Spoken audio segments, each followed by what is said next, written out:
There were no aircraft available.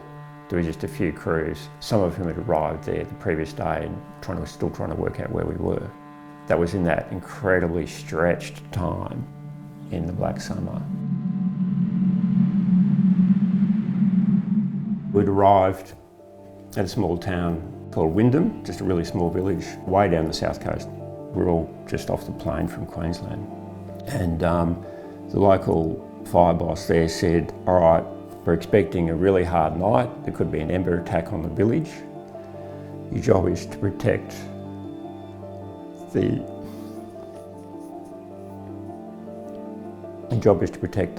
fire brigade station and the school and the store. Protect houses if we could, but that was not a priority. Like if they burnt, they burnt.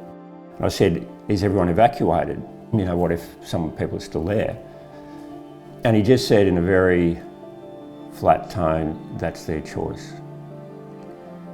And that to me, coming from Queensland, where we'd had a very, very bad fire season, but we were still fighting for every house in Queensland. It's like, oh, this is how bad it gets, just like, yeah, can't do everything.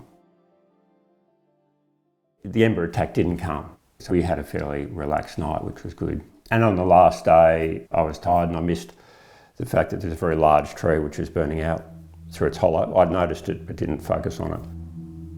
There were a couple of guys in the truck, tree came down on it. You know, I got out of the road, thought that they might have been whacked. They turned out to be okay. But that was a moment. You know, I was kicking myself. I didn't pick that there was a large burning tree we should get out that could come down. Yeah, I had some issues after that mentally, which came up, you know, some weeks later. You know, seeing myself as mentally quite strong and healthy, and it's just like, oh, this is how it happens, you know. Long, tiring, exhausting, you know, period, both just in terms of the amount of time away from home, family, etc.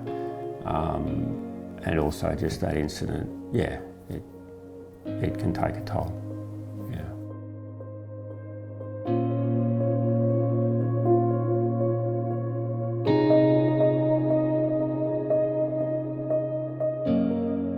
I've had experience where, you know, I've nearly been killed or severely injured.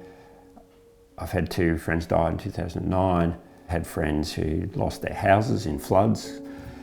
I'd had a friend, a grazier, who was hospitalised with depression from severe drought. But of course, it's not just me. There's been literally, certainly tens of thousands of Australians, probably hundreds of thousands of Australians, who had a similar level of loss. The stuff that, you know, used to happen to some extent, and now it's just ratcheting up. It's just ratcheting up. The fire conditions have changed. What is causing this is that we have too much greenhouse gases from burning fossil fuels up there in the air, and we've got to stop burning coal and gas and oil, and do it in a way that's fair and looks after people's interests. It's not about just stopping tomorrow, but we need to just get off it quickly because it kills people. We don't often talk about it that, you know. Climate change kills people. It kills lots of people overseas, but it kills Australians. And Australia is a massive exporter of fossil fuel, coal and gas. And that kills Australians. Yes, we get some income from it, but that kills Australians, destroys their livelihoods, causes trauma for Australians and, of course, for people overseas. And we need to stop it.